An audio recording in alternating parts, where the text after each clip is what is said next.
Hi hello welcome to our channel. నేను మీ నాగమణి. 30 ఏళ్ల తర్వాత పులివెందులలో జరుగుతున్న జెడ్పీటీసీ ఎలక్షన్స్ గురించి మనతో పాటు మాట్లాడడానికి ప్రముఖ పొలిటికల్ అనలిస్ట్ అశోక్ గారు ఉన్నారు. వారితో మాట్లాడి తెలుసుకుందాం. నమస్కారం సార్.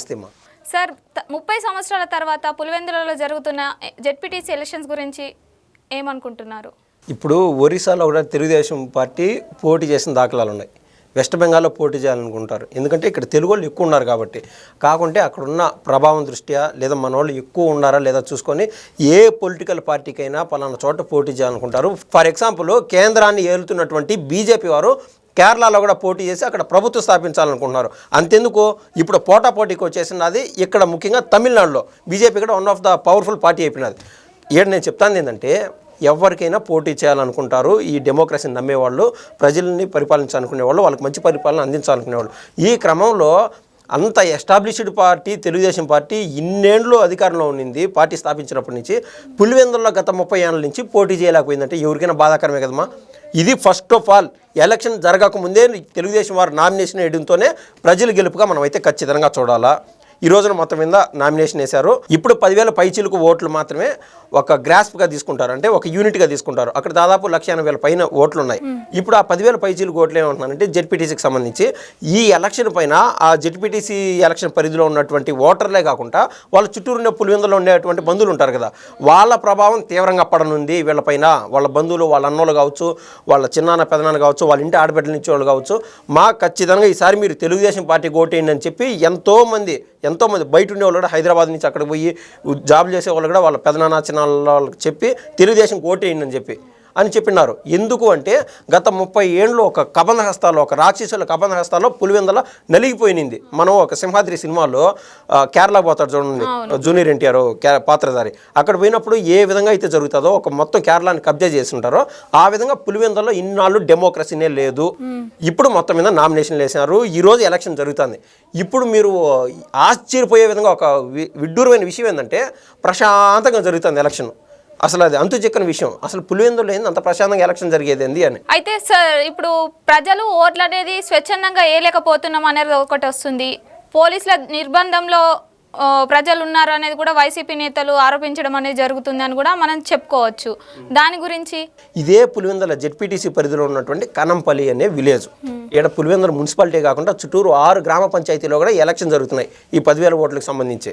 ఇక్కడ కనంపల్లి దగ్గరికి పోయి పోలీసులు పోయినప్పుడు ఎవరైనా అండి బాగా చదువుకున్న వాళ్ళు, ఐఏఎస్ ఆఫీసర్ కావచ్చు, ఎంఆర్ఓ కావచ్చు, ఆర్ఐ కావచ్చు, విఆర్ఓ కావచ్చు, ఎంత టోళ్ళైనా బాగా చదువుకున్న వాళ్ళు లేదంటే గవర్నమెంట్ ఉద్యోగాలు ఉన్నవాళ్ళు మన ఊరికి వచ్చినప్పుడు మన సహజంగా మన ఇండ్లకు పిలిచి, సార్ టిఫిన్ చేయండి, లేదా మన దగ్గర ఉన్న స్తోమత కొద్దీ సార్ టీ తాగండి, మీరు మళ్ళీ వెళ్ళొచ్చు కదా, లేదా ఒక గంట సేపు అయినా అర్ధ గంట సేపు అయినా సార్ టీ తాగండి, మనకు తోచినంత మంచి చేయాలనుకుంటారు. ఎండాకాలంలో అయితే మనం సహజంగా మా యాసలో చక్కెర నీళ్ళు అంటారు, ఏదంటే లెమన్ జ్యూస్ అని.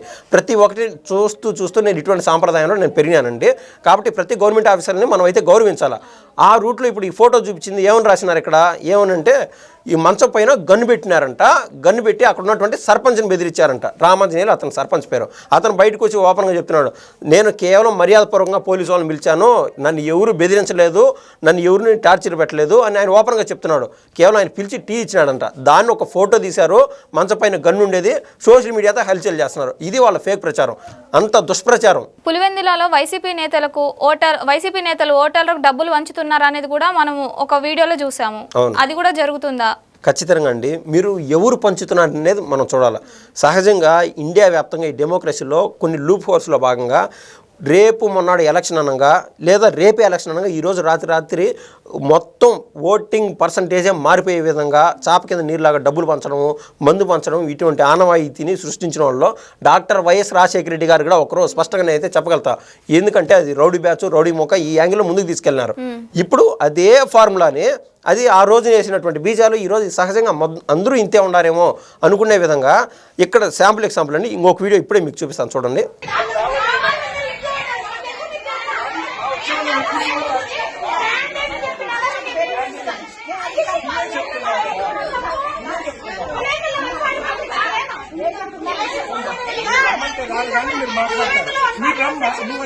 ఈ వీడియో చూశారు కదా, ఇదేంటంటే జెడ్పీటీసీగా నామినేషన్ వేసినటువంటి హేమంత్ రెడ్డి ఇంట్లో, హేమంత్ రెడ్డి వర్సెస్ లతారెడ్డి గారు టీడీపీ నుంచి పోటీ చేస్తున్నారు, ఈ హేమంత్ రెడ్డి వైసీపీ నుంచి పోటీ చేస్తున్నాడు. ఈ హేమంత్ రెడ్డి ఇంట్లో ఈ దొరికినటువంటి మనకి ఈ వీడియో వాలకం ఏంటంటే కొన్ని లక్షల డబ్బు దొరికిపోయింది పోలీసు వాళ్ళకి.